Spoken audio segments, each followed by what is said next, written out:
저희가 계속해서 이 사무엘상하 다윗의 생애를 통한 그 영성을 본받고자 하나님의 말씀의 은혜를 받고 있습니다.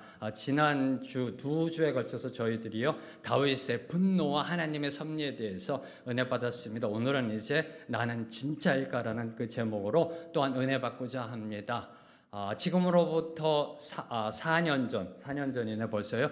2019년에 이 기독교 서점계를 강타했던 책이 한 권 있습니다.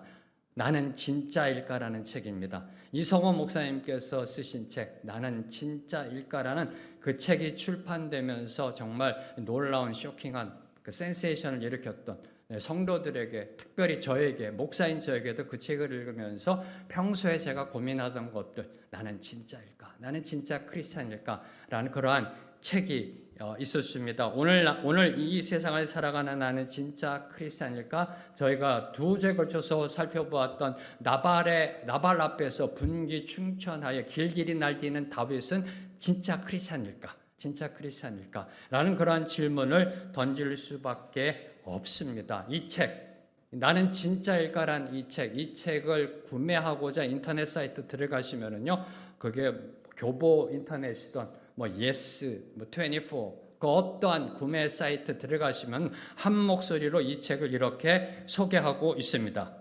예수님을 믿는다는 것은 무엇인가? 복음이 무엇인가? 신앙생활이 무엇인가? 교회는 무엇인가? 목회는 무엇인가? 사역은 무엇인가? 목사는 누구인가? 이러한 고민들 앞에서, 잘 들으십시오. 이러한 고민들 앞에서 본질을 알고 싶어. 본질대로 살고 싶어. 본질을 따르고 싶어. 본질을 가르치고 싶어. 몸부림치며 수년간 달려온 현직 체육관 코치인 어느 목사의 돌직구 복음 이야기다 라고 소개하고 있습니다. 네, 물론 지금 이성호 목사님은 체육관을 내려놓으시고 지금 홍콩에 가서 담임 목회하고 계십니다. 다시 한번 읽어드립니다. 이 책을요 출판사들이 이구동성으로 한 목소리로 이렇게 소개하고 있습니다. 앞에 있는 고민들, 나는 진짜 크리스찬일까? 교회는 무엇인가? 성도란 무엇인가? 등등등 본질적인 질문 앞에, 이런 고민들 앞에서 본질을 알고 싶어. 본질을 알고 싶어. 본질대로 살고 싶어. 본질을 따르고 싶어. 본질을 가르치고 싶어. 평생 몸부림치며 고민해왔던 어느 목사의 돌직구의 이야기다. 돌직구의 이야기다. 아마 이 책을 읽어보신 분도 계실 거고요.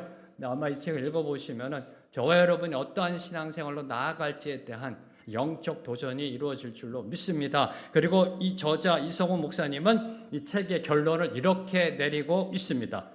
자기 중심의 가짜 믿음으론 아무리 열심히 교회를 다니고 신앙생활을 해도 천국에 들어갈 수 없다.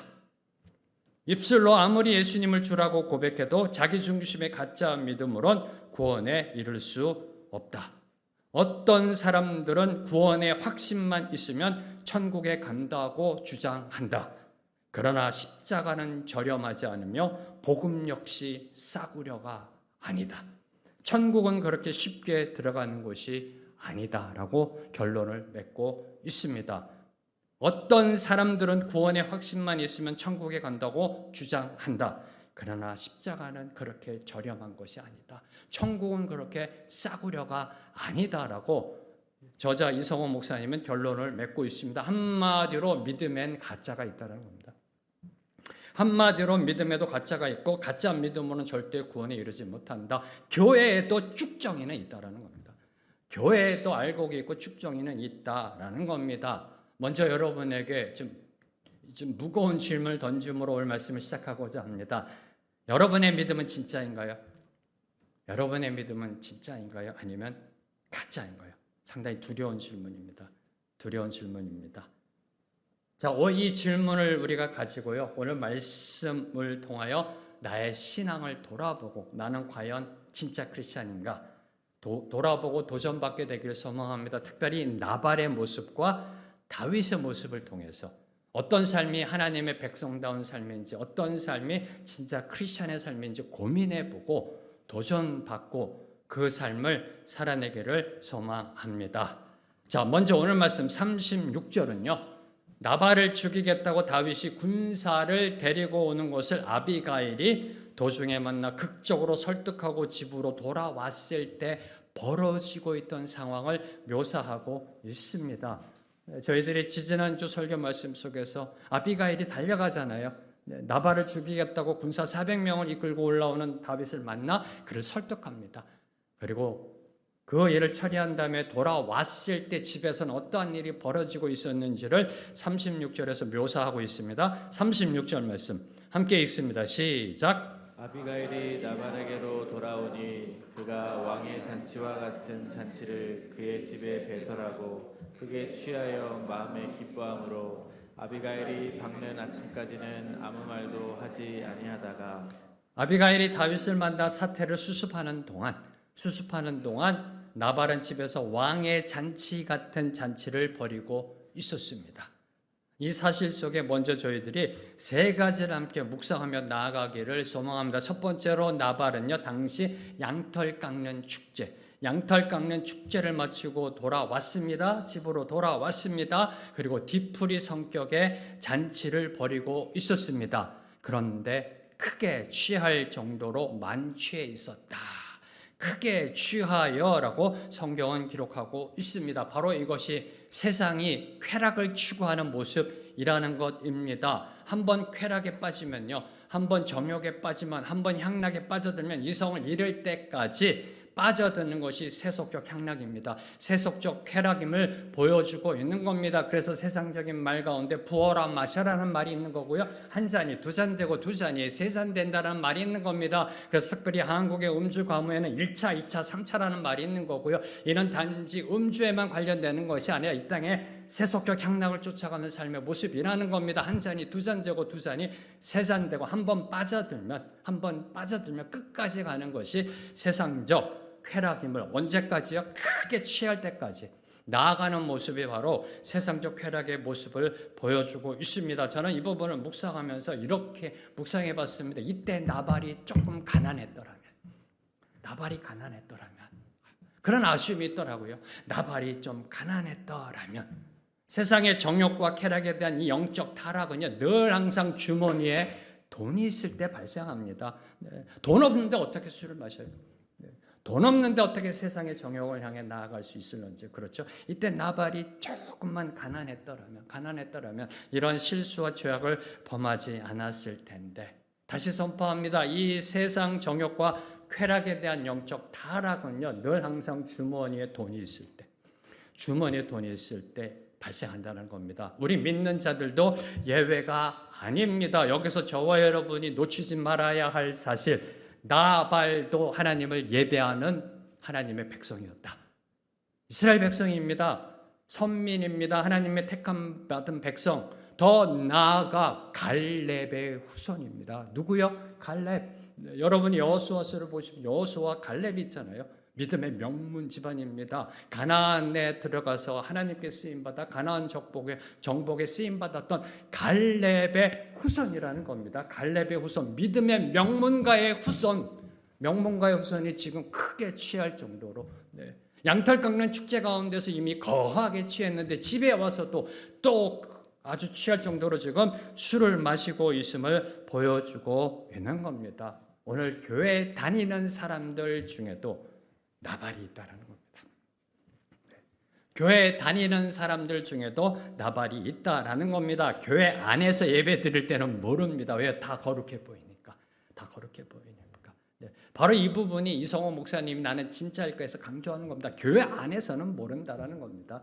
누가 나발인지 모른다라는 겁니다. 자, 두 번째로 묵상하는 것, 나발은 광야에서 자기 목자들과 양떼를 지켜준 다윗 무리에게는요, 양식을 조금도 나눠주지 않았습니다. 이 때문에 다윗이 화가 난 거잖아요.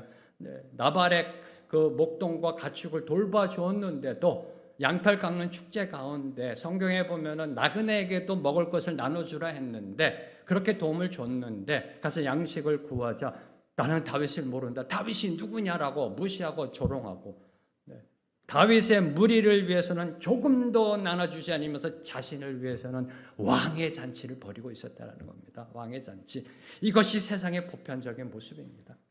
이것이 세상 사람들의 모습입니다. 왜요? 남을 위해서는요, 동전 한 푼 쓰기도 아까워합니다. 이게 세상 사람들입니다. 네.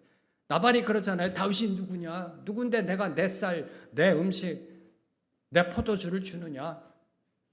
남을 위해서는요, 동전 한 푼 하나 쓰는 걸 아까워하는 것이 이 세상입니다. 그런데 자신의 정욕과 쾌락을 위해서는요, 수백만 원, 수천만 원짜리 명품 하나, 눈 하나 깜딱 안 하고 카드 긁어버리는 게 이 세상의 모습이라는 것입니다. 남을 위해서는 동전 한 푼 쓰지 않습니다. 그러나 나를 위해서는 수백, 수천만 원짜리 그냥 카드 긁어버리는, 이것이 바로 오늘날 우리들이 살아가는 세상의 모습이라는 겁니다. 한마디로 개인주의와 이기주의가 팽배한 나 중심주의의 세상 속에 저와 여러분이 살고 있는 겁니다. 세상 사람들의 관심은 오로지 나입니다. 나, 1인칭 나, I. 그래서 아마 아이폰이 있는 것 같아요. 네. 별로 안 웃어주시네. 저는 좀 웃어주실 줄 알았는데.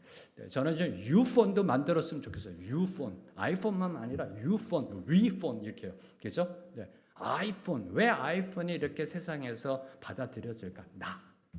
이게 무의식 속에 있는 나 중심 세계관이 들어가 있는 것이 아닐까? 왜 U폰을 안 만들었을까? 네. 그죠? 나라는 중심, 이 세계관 속에 살아가고 있는 겁니다. 내가 무엇을 입고 먹고 마실까에 관심이 있습니다. 안 그런가요? 세상이 그렇잖아요. 네. 내가 뭘 먹고 입고 마시고 살아갈까? 내가 어떻게 하면 인생을 즐길까에 초점이 있습니다. 내 자녀, 내 엄마, 내 아빠, 내 부모, 내 형제. 나라는 경계선을 그어놓고 넘어가지 않습니다. 나라는 한계를 뛰어넘지 못합니다. 바로 그 모습이 오늘 이 나발의 말씀 속에서 보여주고 있습니다. 그런데 이게 죄의 본질이라는 겁니다. 이게 중요한 겁니다. 나라는 한계를 그어놓고 살아가는 나 중심의 삶이 죄의 본질이라니까요. 죄의 본질은요, 인간 자기 중심성입니다. 죄의 본질은 내가 바로 중심이 되는 겁니다. 하나님을 섬기는 것이 아니라 나를 섬기는 것. 이게 바로 죄의 본질입니다. 바로 그것이 가짜 믿음에 숨겨진 얼굴이라는 겁니다. 가짜 믿음에 숨겨진 얼굴. 나발도 하나님을 믿는 백성이라니까요. 놓치지 마세요. 나발도 주일날 교회 오는 사람이라니까요. 나발도 성경을 읽는 사람이라니까요. 나발도 찬양하는 사람이라니까요. 나발도 새벽 기도하는 사람이라니까요. 나발도 11조 하는 사람이라니까요. 네. 숨겨진 얼굴이라는 겁니다. 뭐가요?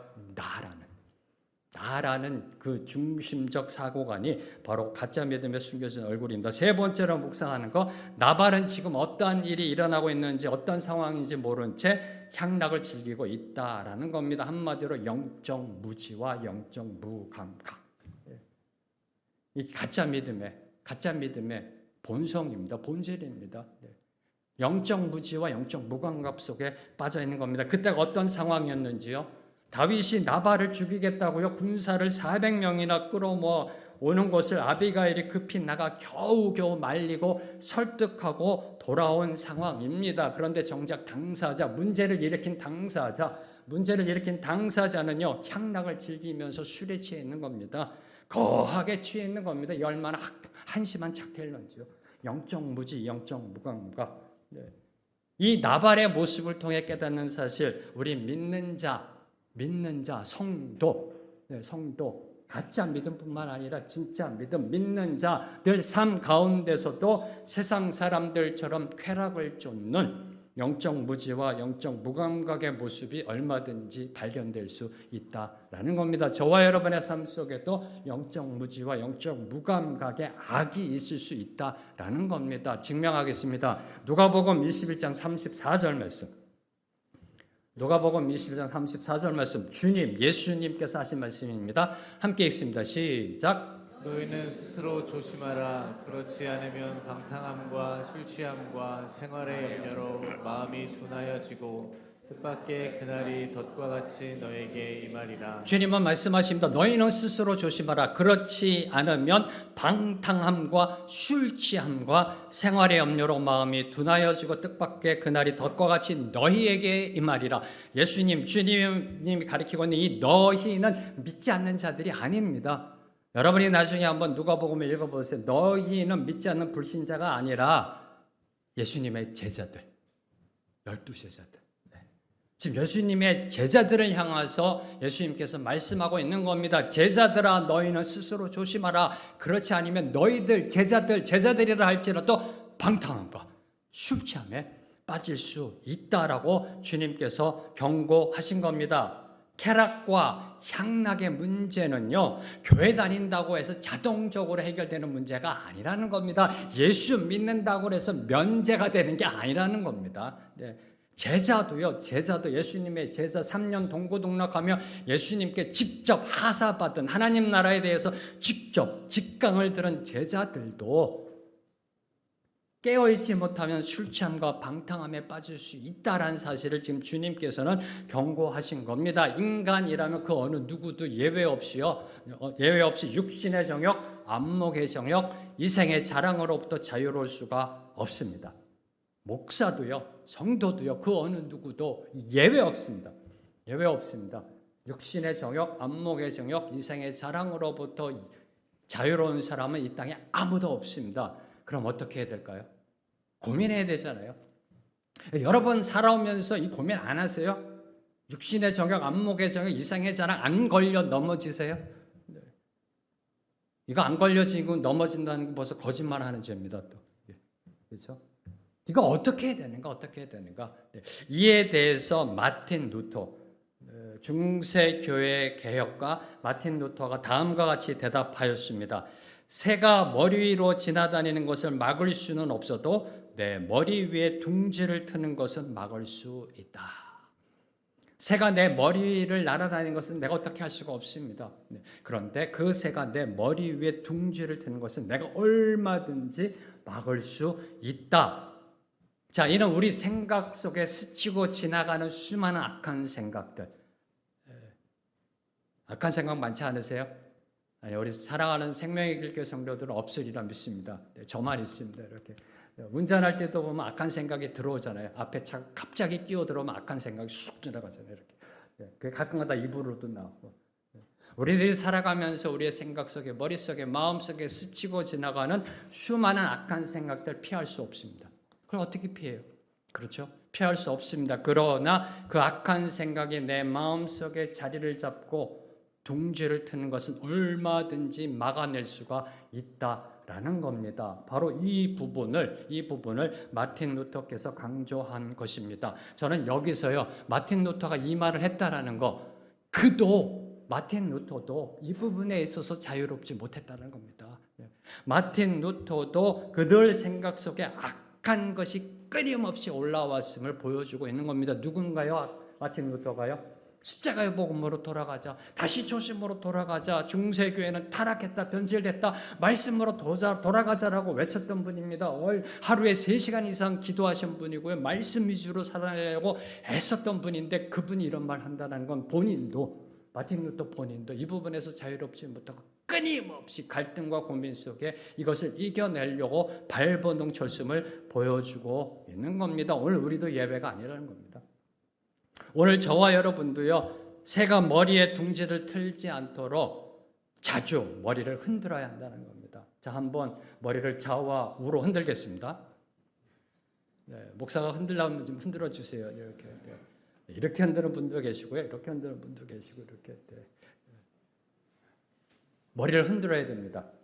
그래야 새가 우리 머리 위에 둥지를 둘 수가 없습니다. 자, 그러면 머리를 흔든다는 게 뭘까? 네, 제가 좀 약간 이렇게 조킹 매너로 머리를 흔들자고 했는데 이게 과연 뭘까? 이에 대해서 사도 바울께서 이렇게 고백하십니다. 고린도전서 9장 26절에서 27절 말씀, 두 구절 말씀 함께 읽습니다. 시작. 그러므로 나는 다름질하기를 향방 없는 것 같이 아니하고 싸우기를 허공을 치는 것 같이 아니하며 내가 내 몸을 쳐 복종하게 함은 내가 남에게 전파한 후에 자신이 도리어 버림을 당할까 두려워함이로다. 머리를 좌우로 흔드는 것, 새가 머리에 둥지를 틀지 못하도록 머리를 좌우로 흔드는 것, 사도 바울께서는 내 육신을 친다. 내 몸을 쳐 복종하게 한다라고 말씀하고 계시는 겁니다. 사도 바울께서는 특별히 우리의 믿음 생활, 믿는 자들의 신앙 생활을 당시 운동 경기에 비유하여 설명하셨습니다. 읽은 26절에 보면은 나는 다름질하기를 그리고 싸우기를 허공치는 것 같지 아니하며 특별히 이 육상 경기와 복싱 경기를 빗대어서 이 믿음 생활에 대해서 말씀을 많이 비유적으로 설명하시며 특별히 달리기를 많이 하세요. 믿음의 경주를 하자 그러시고요.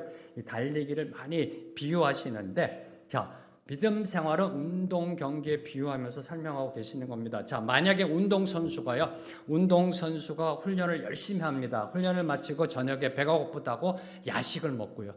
치킨 시켜 먹고 세상적으로 유행하는 치맥이라고 그러나요? 치맥 시켜 먹고 아이스크림 먹고 과자 먹고 매일 밤마다 훈련하고 밤마다 야식 먹고 아이스크림 먹고 과자 먹고 한다고 보세요. 그 사람이 대표 선수로 선발될 수 있을까요? 아니라는 겁니다. 운동선수들이 경기에서 승리를 하기 위해서 자기의 삶을 절제해야 됩니다. 절제해야 됩니다. 정해진 몸무게를 맞추기 위해서 절제해야 되고요. 정말 이 죽을 그런 노력을 해가면서 그 어떤 기준에 맞춰야 되고 몸을 만들어가야 하듯이 바울 자신도 믿음 생활, 특별히 복음을 전하는 삶에 있어서 자신의 몸을 쳐서 절제하는 삶을 살아내야 했음을 고백하고 있는 겁니다. 혹시라도 나태해질까봐, 혹시라도 변질될까봐, 혹시라도 타락하여 세상의 손가락질 받지 않도록 육신을 쳐서 절제하는 삶을 살아내고자 발버둥 쳤던 겁니다. 발버둥 매일매일 몸부림치면서요. 사도 바울이라고 해서 죄 안 지었을까요? 인간은 모두 다 죄를 짓습니다. 죄 지을 때마다 하나님 앞에 무릎 꿇고 기도하면서 몸부림치는 신앙생활. 주여 이 죄를 용서하여 주시옵소서. 주님 다시 한번 나를 이끌어 주시옵시고 날마다 몸을 치면서 절제하는 삶을 살아내고자 몸부림쳤음을 보여주고 있는 것이 내가 내 몸을 쳐 복종하게 함은이라는 겁니다. 한시도 영적 긴장의 끈을 놓지 않고요. 매사에 거룩의 삶을 살기 위해서 발버둥 친 겁니다. 몸부림친 겁니다. 저와 여러분의 성화의 삶, 믿음의 삶은요, 몸부림치지 않으면 절대로 이루어지지 않습니다. 멋있게요? 품위 있게요? 아니요. 믿음 생활은 그렇게 되는 게 아닙니다. 몸부림쳐야 됩니다. 발버둥 쳐야 됩니다. 소위 말하는 영적 전쟁이잖아요. 몸부림쳐야 이겨낸다니까요. 발버둥 쳐야 이겨낼 수 있는 것이 바로 진짜 믿음의 삶의 모습이라는 겁니다. 그 어느 누구도 몸을 쳐 복종케 함 없이 진짜 믿음의 길을 걸어갈 수 없다라는 사실을 보여주고 있는 겁니다. 자, 이제 37절은요. 아비가일로부터 다윗이 자신의 집을 멸절하려 했던 소식을 전해들은 나발의 그 반응에 대해서 기록하고 있습니다. 37절 말씀, 오늘 주신 말씀의 37절 말씀 함께 읽습니다. 시작. 아침에 나발이 포도주에서 깬 후에 그의 아내가 그에게 이 일을 말하매 그가 낙담하여 몸이 돌과 같이 되었더니. 자, 여기서 먼저 주목하는 거, 아침에 나발이 포도주에서 깬 후에 이제 술이 깼다는 거죠. 이제 정신이 제대로 돌아왔다는 거죠. 그런데 저와 여러분이 여기서 주목해야 되는 거, 이를 원문대로 해석하면 이렇게 됩니다. 나발로부터 그 포도주가 나갔을 때. 원어대로 해석한 겁니다. 직역하면 그 포도주가 나갔을 때, 포도주 앞에 정관사 더가 붙어 있습니다. 정관사 더. 하나님은 왜 정관사 더를 붙였을까요? 나발로부터 나간 주체가 그 포도주라는 것을 강조하고 있는 겁니다. 이는 간밤에 포도주가 나발 안으로 들어와 나발을 완전히 지배하였음을 암시하고 있는 겁니다. 그 포도주가 나갔다라는 겁니다. 그 포도주가 들어와서 나발을 완전히 장악한 거죠. 어떻게? 쾌락으로, 정욕으로, 향락으로, 크게 취함으로. 그렇게 완전히 장악했다가 그 포도주가 나갔다라고 이야기하고 있는 겁니다. 무엇을 교훈할까요? 지금 여러분 안에 무엇이 들어와 있는가? 지금 여러분이 어떤 생각을 갖고 살아가는가가 여러분의 인생의 방향을 결정한다는 겁니다. 여러분 마음 안에 지금 무엇이 들어와 있는가? 그것이, 그 정관사 덕가 여러분 마음에 들어있는 그것이 여러분의 인생의 모습을 좌우하게 된다라는 겁니다. 다시 말해, 세상 악에 빠지면 그 악이 우리의 인생을 반드시 지배하게 되어 있습니다. 반드시 지배하게 되어 있습니다. 악은 달콤합니다. 악은 쾌락입니다. 악은 향락입니다. 악은 술과 같았습니다. 그러나 거기에 빠지면 반드시 그 악이 여러분의 인생을 좌우하게 된다, 지배하게 된다. 설사 성도라 할지라도. 네. 제가 지금 설교하는데 교회 다니는 사람과 성도를 구별해서 지금 설교하고 있습니다. 네. 교회 다니는 사람이 아니라 성도라 할지라도 악에 빠지면 악의 지배를 받게 되어 있음을 보여주고 있는 겁니다. 다음으로 이 나발이 낙담하여 몸이 돌과 같이 되었더니라고 되어 있습니다.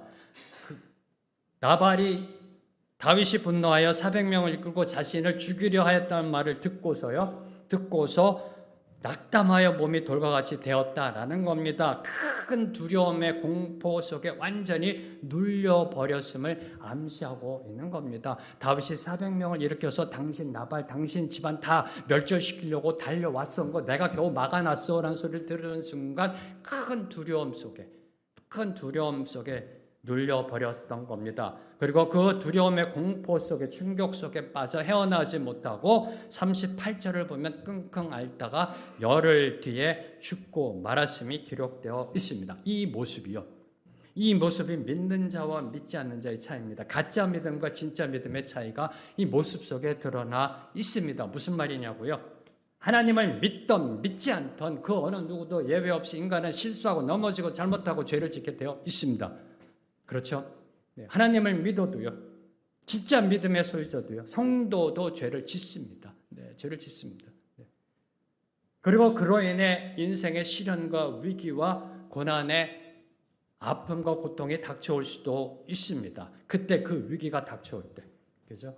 우리가 실수하고 잘못하고 넘어지고 악을 행하고 죄를 범함으로 인하여 인생의 시련과 고난의 위기가 닥쳐올 때, 몸이 돌처럼 굳어지는 위기의 무게감이 우리를 짓누를 때, 여러분이 지금까지 죄를 지으시면서 특별히 어떤 죄를 지었을 때 있어서 정말 자신을 향해서 부끄러울 정도로 막 무게감에 눌릴 때도 있었잖아요. 사소한 거짓말 같은 거 말고 정말 창피하고, 야, 내가 목사가 돼서, 내가 장로가 돼서, 권사가 돼서 이런 거 죄를 짓고, 야, 남이 할까 정말 두렵다, 내 배우자가 할까, 내 자식이 할까 두려워하면서 있잖아요, 그런 죄. 예. 그런데 이렇게 눌릴 때, 몸이 돌처럼 굳어지는 위기의 무게감에 눌릴 때, 짓눌릴 때, 그때 어떻게 행동하냐가 믿음의 진가가 드러난다는 겁니다. 그때 어떻게 행동하냐가 진짜 믿음이냐, 가짜 믿음이냐가 드러난다는 겁니다. 믿음이 없는 자들, 무늬만 신앙인들, 종교인들, 가짜 믿음은요, 나발처럼 조그만 위기 앞에서도요, 쉽게 좌절하고 알아 누워버립니다. 네. 가룟 유다처럼 극단적인 선택을 하기도 한다. 라는 겁니다. 이 대목에서 다시 한번 여러분 잊지 말아야 될 거, 나발도 가룟 유다도 하나님을 믿는 백성이었다는 겁니다. 하나님께 예배드리는 유대인이었고 이스라엘 백성이었다라는 겁니다. 교회 다니는 사람이었다라는 사실을 여러분이 놓쳐서는 안 된다라는 겁니다. 자, 그러면 나발이 놓친 게 뭘까요? 진짜 믿음으로 나아가지 못했던 그 이유가 뭘까요? 그것은 바로 회개라는 겁니다. 회개. 진짜 믿음과 가짜 믿음의 차이는 회개라는 겁니다. 저와 여러분이 우리가 무슨 죄를 지었든지 간에 회개하면 용서받게 되어 있습니다. 주님은 분명히 약속하셨습니다. 아무리 우리의 죄가 주홍같이 붉을지라도 회개하면 눈같이 희어지리라. 믿으시는지요? 우리의 죄가 아무리 주홍같이 붉을지라도 우리가 주님 앞에 나 자복하고 회개하면 눈과 같이, 양털같이 희어지리라라고 주님은 우리에게 선포하셨습니다. 회개가 믿음의 시작이고 죄악의 자리에서 다시 일어나는 신앙의 능력이고 진짜 믿음의 원동력입니다. 회개 없는 믿음은 가짜입니다. 회개 없는 믿음은 가짜입니다. 자, 다윗을 보겠습니다. 다윗은 밧세바와 간음합니다. 그리고 그 밧세바의 남편 우리야를 살인 교사합니다. 그 다음에 그 죄를 나단 선지자가 지적할 때 어떻게 반응했는지요? 이놈이 감히 왕 앞에 이게 컸다, 너 좀 컸다, 내가 너 좀 예뻐해줬더니 감히 나한테 지금 너 뭐 하는 거야? 아무도 없느냐, 이놈을 당장 하옥시켜라가 아니었다라는 겁니다. 또는 나발처럼 들켰구나, 이게 들켰구나, 몸이 돌처럼 굳어지면서 낙담하여 끙끙 앓은 것이 아니라 그 즉시 하나님 앞에 나아가 자복하고 회개하였다는 겁니다. 이게 바로 차이점입니다. 자, 지금 오늘 말씀 속에 있는 나발의 죄, 어떤 죄예요? 세상 향락을 즐기는 죄입니다. 쾌락을 즐기는 죄입니다. 다른 사람을 위해 도와주기는 그냥 지 혼자 잘 먹겠다고 하는 그런 죄입니다. 이기적인 죄입니다. 영적 무감각, 무지함 속에 빠져있는 죄입니다. 이 죄하고 남의 유부녀 겁탈하고 그 남편 죽인 죄하고 어느 죄가 더 큰가요? 당연히 다윗의 죄가 더 크죠. 세상적인 관점으로 볼 때. 나발과 다윗의 차이가 뭔가요? 회개였다는 겁니다. 회개. 바로 이것이 진짜 믿음과 가짜 믿음을 판가름해주는, 분별하는 그러한 기준이 된다라는 겁니다. 사랑하는 성도 여러분, 기억하십시오. 그리스도인이라는 정체성, 진짜 믿음의 본질은요, 죄를 짓지 않는 게 아닙니다. 거룩이라는 거는요, 죄를 짓지 않는 게 아닙니다. 그래서 많은 분들이 여기에 막 눌려요. 죄를 안 짓는 것이 우리 그리스도인의 본질적 정체성인 줄 알고. 아니요. 그리스도인의 본질적 정체성은요, 죄를 회개하는 겁니다. 그 즉시 죄를 회개하는 것. 오늘 말씀 보세요. 38절. 하나님은 나발에게 여르를 주셨어요. 여르를. 회개할 수 있는 여르를 주셨다니까요. 이때 만약에 나발이 회개했으면, 주님, 제가 잘못 살았습니다. 주님, 제가 이 술 끊겠습니다. 주님, 제가 이제 어렵고 힘든 사람들 도와주며 축복해 주신 유불증 나누며 살겠습니다. 깨어 있겠습니다. 주님의 말씀을 삼하겠습니다. 그랬으면요, 나발 또한 주님께 귀하게 쓰임 받았을 거예요. 열을 주셨다니까 하나님이 나발에게. 근데 회개하지 못했어요. 그로 인하여 결국은 죽을 수밖에 없었다는 겁니다. 다시 한번 강조합니다. 진짜 믿음과 가짜 믿음의 차이는요, 얼마나 큰 죄를 졌느냐가 아니라 그 죄를 회개하느냐 하지 않느냐에 달려있다는 겁니다. 자, 이제 다윗의 모습을 보도록 하겠습니다. 나발의 모습을 통해 가짜 믿음의 모습을 봤고요. 이제 다윗의 모습을 보겠습니다. 다윗은 그 누가 뭐라 해도 진짜 믿음이잖아요. 네, 이미 성경에 땅 결론이 나와 있습니다. 하나님의 마음에 합한 사람이라고. 하나님의 마음에 합한 사람이라고 이미 결론이 난 사람, 하나님이 인정한 믿음의 사람입니다. 다윗의 모습을 보도록 하겠습니다. 이제 39절에서 42절은 나발이 죽었다는 소식을 들은 다윗이 자신이 당한 수치를 씻어주신 하나님을 찬양합니다. 그리고 아비가일을 데려와 자기의 아내로 삼았음을 보도하고 있습니다. 그리고 43절과 43절은 아비가일 외에 다윗에게 아내가 더 있었음을 보도하고 있습니다. 하나님을 찬양합니다. 여기까지 좋았습니다. 그렇죠? 그런데 문제는 43절과 44절이라는 겁니다. 43절, 44절 두 구절 말씀 함께 읽습니다. 시작. 또 이스라엘 아히노함을 아내로 맞았더니 그들 두 사람이 그의 아내가 되니라. 사울이 그의 딸 다윗의 아내 미가를 갈림에 사는 라이스의 아들 발디에게 주었더라. 오늘 같으면 도저히 일어날 수 없는 일이 일어난 겁니다. 네, 아비가일과 부부의 연을 맺었습니다. 그리고 43절에 보면 아히노암이라는 또 다른 아내를 맞아들입니다. 그리고 44절에 보면은 미갈이 원래 다윗의 아내였으니, 그리고 성경에 보면 그 외에도 여러 명의 아내를 둡니다. 오늘날 같으면 이슬람 국가 외에서는요, 도저히 일어날 수 없는 그러한 일이 일어나고 있는 겁니다. 오늘 말씀 속만 하더라도 아내가 3사람입니다. 자, 그러나 당시 사회 풍습이요, 그 당시 다윗이 살던 사회는 일부 다처제를 허용했기 때문에, 사회가 그걸 받아들였기 때문에 다윗이 중혼을 했다고 해서 사회적으로 비난의 대상이 되지는 않았습니다. 그 어느 누구도 다윗을 비난하지 않았습니다. 비윤리적이다, 비도덕적이다라고 말하지 않았습니다. 그런데 그럼에도 예나 지금이나 변하지 않는 사실이 하나 있습니다. 변하지 않는 사실, 진리가 하나 있습니다. 아무리 중혼이 일부 다처제가 사회적으로 허용된다 할지라도 이는 성경에 기록된 결혼 원칙에 어긋난다라는 사실입니다. 성경에 기록된 결혼 원칙에 어긋난다는 사실입니다. 그 어떤 시대 장소를 불문하고요, 세상의 가치관과 세계관이 하나님의 말씀을 대체할 수 없습니다. 사회적 상식과 통념이요, 아무리 사회적으로 세상 사람들이 모두 다 어그리하고 동의한 통념이라 할지라도 성경적 질서보다 앞서갈 수 없습니다. 성경은 분명히 일부 일처제를 바른 결혼 제도로 제시하고 있습니다. 그것도 성경 맨 앞에 창세기 2장 24절에 한 남자와 한 여자가 부모를 떠나 하나가 되어질 때 one flesh가 되라. 한 몸을 이루어라라고 하나님은 분명하게 말씀해 주셨습니다. 처음부터 하나님은 성경 처음부터 인간을 만들고 나서 제일 먼저 선포하신 것이 결혼입니다. 한 남자와 한 여자. 남자들과 여자들이 한 몸을 이루라고 말씀하지 않으셨습니다. 성경에서 말하는 결혼 원칙은요, 일부 다처제가 아니라는 겁니다. 중혼이 아니라는 겁니다. 특히 신명기를 보면요, 왕의 경우 아내를 많이 두지 말 것을 엄히 명령하고 있습니다. 사회적으로 용인한다 할지라도 왕의 경우 많은 아내를 두지 말라고 엄히 명령하고 있습니다. 그럼에도 다윗이 이렇게 중혼을 했다라는 것. 중혼을 했다라는 것은 그가 자신도 모르게 새 속에 조금씩 물들어가고 있었음을 암시하고 있는 겁니다. 조금씩 세상적인 방법에 새 속에 물들어가고 있었다. 다시 말해 밧세바의 사건은 어느 날 우연히 일어난 사건이 아니다라는 겁니다. 밧세바의 사건 어느 날 갑자기 거룩하게 쭉 살아오다가 이날만 실수해서 딱 일어난 그러한 악이 아니다라는 겁니다. 변질과 타락은 어느 한순간에 갑자기 일어나는 것이 아닙니다. 천장지제 들어보셨는지요? 천장지제. 중국 한비자에 나오는 한자 성어입니다.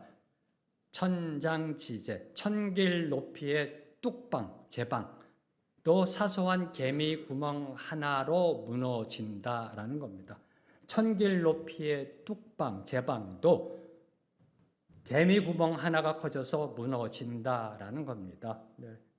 어느 한순간에 무너지는 것이 아니라는 겁니다. 자, 사람이 길을 가다가 넘어질 때요, 큰 산에 걸려서, 또는 무슨 이 롯데월드 빌딩에 걸려서 넘어지는 거 아닙니다. 그렇죠?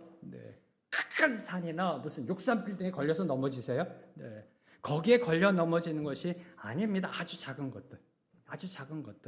돌멩이 하나 잘못 밟았다든지 나뭇가지라든지 길에 있는 쓰레기 잘못 밟아서 헛디뎌서 넘어지게 되는 것입니다. 평소에 방치받은 것들, 하찮게 여기던 것들, 대수롭지 않게 여기던 것들이 원인이 돼 언젠간 암담한 결과, 언젠간 화를 불러올 수 있다라는, 신앙에서도 마찬가지입니다. 우리 신앙에서도 마찬가지입니다. 다윗이 선택한 중혼이라는 것, 다윗이 선택한 일부 다처제라는 것, 오늘 말씀 속에 아비가일, 아힌노암 그리고 미갈까지 세 명의 아내를 두었다는 이것은요, 이 작은 구멍이 나중에 다윗의 가문 전체를 뒤흔드는 악이 되고 맙니다. 이 작은 선택, 중혼이라는, 바로 이것이 나중에 다윗 가문 전체를 뒤흔들고 무너뜨리는 악이 되었습니다. 자, 성경을 보겠습니다. 아히노암, 오늘 43절에 다윗이 아내로 맞이한 이 아히노암이 낳은 아들 이름이 암논입니다. 암논. 아히노암이 낳은 암논이 이복 동생 다마를 성폭행합니다. 그로 인해서 압살롬이 암논을 죽입니다. 형제 간에 성폭행이 일어나고 형제 간에 살인이 일어납니다. 거기서 멈추나요? 더 나아가 자식인 압살롬이 아버지인 다윗에게 칼을 겨누는, 정말 이 가정의 불행사가요, 꼬리에 꼬리를 무는 그러한 악이 일어나고 말았습니다. 어디서부터요? 중혼. 아히노암을 아내로 맞이하고요. 이 중혼 일부 다쳤대. 세상적 방식에 따라 이 정도야 괜찮겠지. 바로 그 작은 구멍 하나가 다윗 전체, 그 가문 전체를 뒤흔들어 버리는 그러한 악이 되었다라는 겁니다. 전 이를 통해서 깨닫는 것, 하나님의 마음이 아픈 사람 다윗도 완벽한 성도가 아니다라는 겁니다. 제 얼굴이 이렇게 환해지는 거 안 보이세요? 여기 너무 감사한 거예요. 다윗이 완벽하고 아브라함이 완벽하고 사도 바울이 완벽하다 그러면 저와 여러분 이 세상 어떻게 살아가세요? 나는 왜 맨날 이 모양 이 꼴일까? 나는 왜 저렇게 안 될까? 다윗도 완벽한 성도가 아니다. 진짜 믿음이라는 것 완벽한 믿음이 아니다. 진짜 믿음이라는 것도 흠없는 믿음이 아니다. 할렐루야. 네. 그래서 우리가 숨을 쉴 수 있는 거 아니에요? 네. 진짜 믿음도 완벽한 믿음이 아니다라는 겁니다. 자, 저와 여러분, 우리 흔히 다윗을 떠올리면 어떤 생각이 드세요? 다윗 떠올리면요. 네, 저는 늘 어렸을 때부터 다윗 떠올리면은요, 믿음의 영웅. 4대 영웅하면 아브라함, 모세, 다윗, 사도 바울. 믿음의 영웅으로 생각해요. 이렇게 큰 거장. 그래서 여러분이 자녀들을 위해 기도할 때 어떻게 기도하세요? 우리 아들, 딸, 아브라함, 모세, 다윗, 바울과 같은 쭉 기도하지 않으세요? 아니세요? 주님, 우리 아들, 딸 다윗과 같은 믿음으로 나아가게 하옵소서. 골리앗을 물리치는 믿음의 용사가 되게 하옵소서라고 기도하잖아요. 다윗의 형성을 본받게 하여 주시옵소서라고 기도합니다. 우리 자녀들 그렇게 해주길 원하고 해주세요라고 기도하잖아요. 자, 그러면 이 시간에 다시 한번 여러분의 자녀들, 여러분의 손주들이 다윗을 닮기를 원하시는지요? 정말 원하세요? 자, 다윗은 배고픔을 이기지 못해 거짓말한 사람입니다. 곧 진설병 몇 개 먹겠다고 거짓말한 사람이고요. 목숨 하나 건지겠다고 이방인 블레셋 왕 아기스 왕 앞에서 미친 체 하며 침을 질질 흘렸던 사람이고요. 자기를 무시했다고 나발 하나 죽이겠다고 400명 들고 길길이 날뛰면서 칼 들고 나갔던 사람이고요. 유부녀 겁탈하고 그 남편을 죽인 사람이에요. 이래도 닮고 싶으세요? 여러분의 자녀들이? 여러분의 자녀들이 이런 다윗 닮고 싶으세요? 다윗의 좋은 면만 닮고 싶으세요? 네. 우리 자녀들이 다윗의 좋은 면만 닮기를 원하세요? 그것은 진정한 다윗이 아니다라는 겁니다. 네. 진정한 다윗이 아니죠. 네. 10대 청소년 시절 물맷돌 하나로 골리앗을 무너뜨린 다윗, 저와 여러분이 기억하는 그 영웅적인 다윗은 다윗의 다윗다워짐으로 나아가는 과정 속에 있었던 하나의 다윗입니다. 다시 말씀드리면 골리앗을 무너뜨린 다윗만이 아니라 밧세바를 겁탈한 다윗도 다윗이라는 겁니다. 이를 통해 깨닫는 두 가지의 정말 주요한 영적 사실이 있습니다. 진짜 믿음의 두 가지 모습. 첫 번째는 우리 신앙은 만들어져 가고 있다는 겁니다. 완성품이 아니다라는 겁니다. 소위 말하는 공사 중이다. Under construction. 많이 듣는 말이잖아요.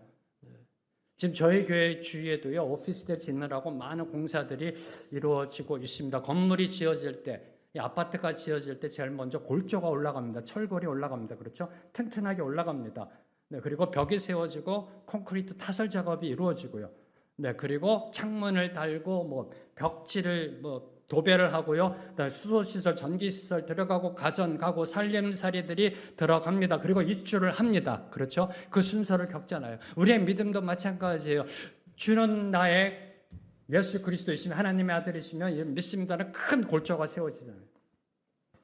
그리고 벽이 세워지고 콘크리트 타설 공사가 들어가고 도배를 하고 살림살이를 집어넣고 이런 것들이 이루어지는 우리의 믿음이 세워지는 거라는 겁니다. 자, 그러면 입주하면 끝나나요?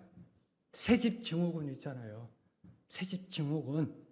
우리 믿음 생활 속에서도 그러한 고통과 고난이 있다는 겁니다. 새집 증후군, 그리고 건설사에서 하자 보수 체크해달라고 그러잖아요. 하자 보수에서 올려야 되고요. 그리고 이제 정착하며 살아가다가 웬만큼 살게 되면 그 다음에 뭐 해야 되나요? 시설이 노후화되면서 또 보수공사 시작됩니다. 끝이 없어요. 끝이 없습니다. 우리의 신앙도 마찬가지라는 겁니다. 만군의 여호와의 이름으로 나아간다. 다윗이 외쳤던 그게 신앙의 완성을 의미하는 게 아니라니까요. 다윗이 골리앗 앞에서 그랬잖아요. 네가 모욕하는 만군의 이름으로 내가 나아간다. 얼마나 멋있어요. 이걸로 우리의 신앙이 완성되는 게 아니라니까요. 주는 그리스도시여 하나님의 아들이십니다. 나는 믿습니다. 이걸로 우리의 신앙이 완성되는 게 아니라니까요. 이 골조가 세워진 다음에 벽이 세워지고 도배가 하고 믿음의 집이 완성되고 믿음의 집이 완성된 다음에는 새집 증후군의 고난을 겪고 그리고 보수공사가 들어가고 저 하늘나라 갈 때까지 계속해서 우리의 믿음의 집에 보수공사가 이루어져야 한다라는 겁니다. 집이 세워지고 살다 보면 곰팡이가 쓰고요. 그리고 하수관이 막히고 금이 가는 부분들이 있잖아요. 이걸 발견해야 한다는 겁니다. 발견하고 수리하고 고쳐가야 한다라는 겁니다. 진짜 믿음은 만들어져 가는 겁니다. 공사 중이라는 거고요. 두 번째 영적 사실은 우리 신앙에는 영적 요요 현상이 있다는 겁니다. 저희 교회에서는 영적 링반대룽이라고 저희 설교에서 여러분에게 같이 나눴던 링반대룽, 다시 원위치되는 바로 그러한 모습이 우리의 신앙 속에 있다는 겁니다. 자, 처음 여러분이 주님을 만났을 때 한번 생각해 보세요. 처음 주님을 믿었을 때 성령께서 임하셔서 성령의 임재함으로 주를 그리스도라 고백하고 주님을 믿었을 때 성령의 이끌림 속에 늘 매일매일이 정말 감사의 눈물이 나고 좋았잖아요. 이렇게요. 기도하면 기도에 응답받는 게 느껴지고요. 주님이 주시는 은혜 충만한 속으로 들어가는 그 감동의 흥분을 느끼면서 하루하루가 천국이다라면서 살았잖아요. 이렇게. 그러다 시간이 지나면 어떻게 돼요?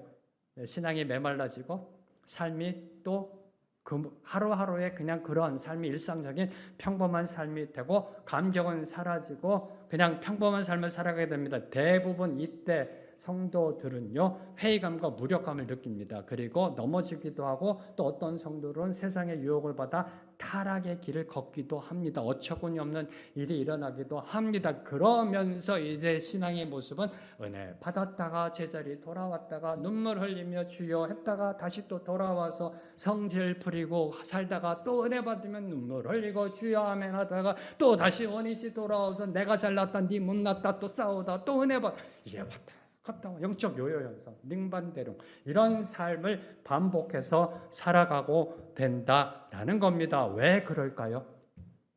왜 앞으로 나아가지를 못하고 다시 돌아올까요?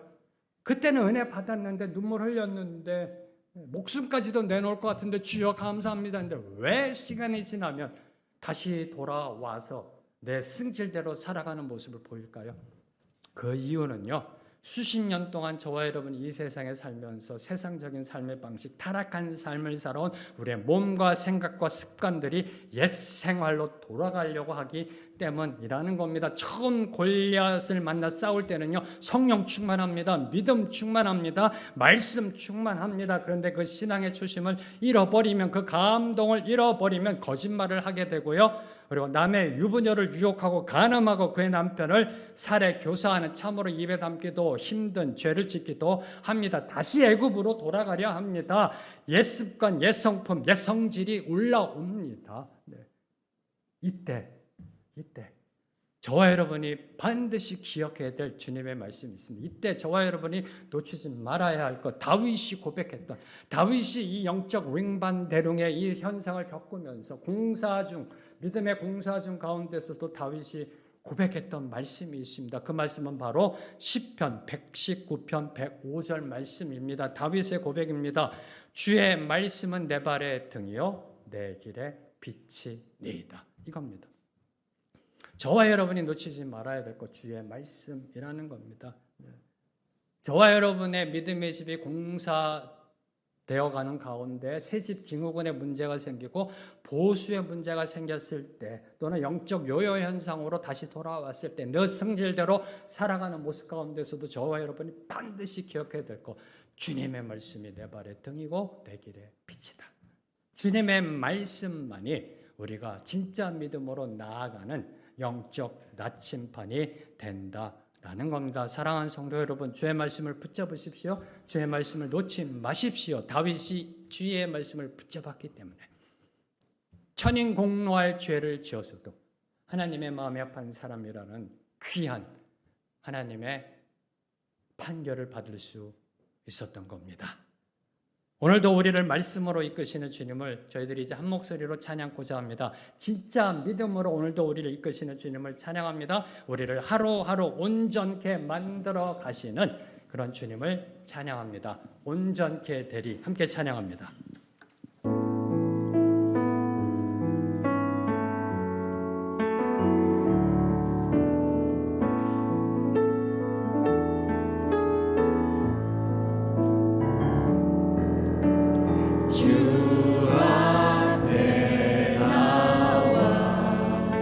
제사를 드리네 마음 여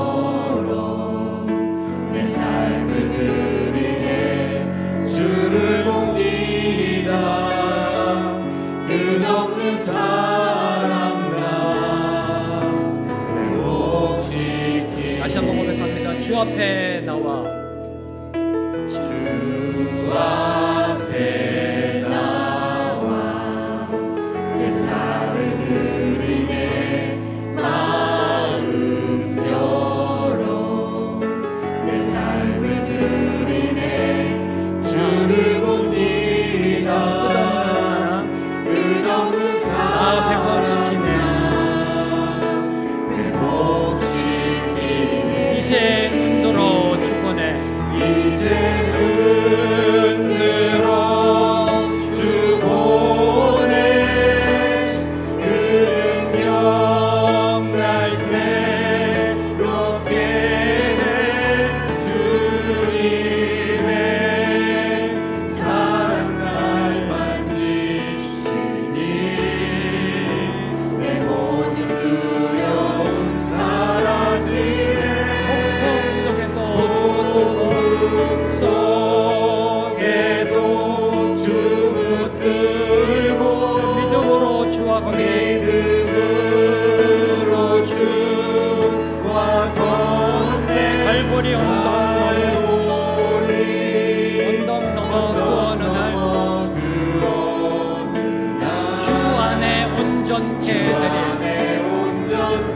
다시 우리 갑니다. 이제 눈들어 주보내 이제 눈들어 주보내 그 능력 날 새롭게 해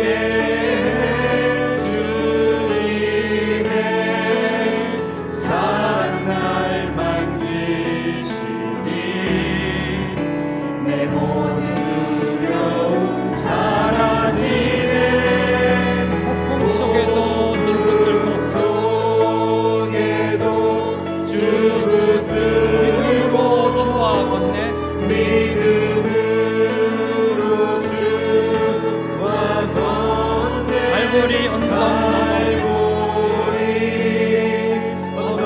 넘어 주 안에 온전케 되리 주 안에 그 주님은 위대하신 주이십니다. 위대하신 주 위대하신 주 찬양의 위대하신 주 모두 알게 되리라 위대하신 주 위대하신 주 위대하신 주 찬양의 위대하신 주 모두 알게 되리라 위대하신 주 주님 감사합니다. 우리에게 믿음의 길을 걸어갈 수 있도록 이끌어 주심에 감사합니다. 주님을 따라가면 넘어집니다. 쓰러집니다. 죄를 지을 때도 있습니다. 악을 행할 때도 있습니다. 그때마다 주님이 내미는 손 붙잡고 일어나 주님이 보여주신 그 생명의 길로 나아가는 우리 모두가 되게 하여 주시옵소서. 진짜 믿음의 길을 나아가는 우리의 삶을 통하여 이 땅에 하나님의 살아계심이 선포 증거되게 하여 주시옵소서. 주님, 위대하신 주님, 우리의 삶을 통하여 하나님의 나라와 의를 선포하시고 우리의 삶을 통하여 예수 그리스도의 십자가의 복음을 증거케 하여 주시옵소서. 예수님의 이름으로 기도합니다. 아멘.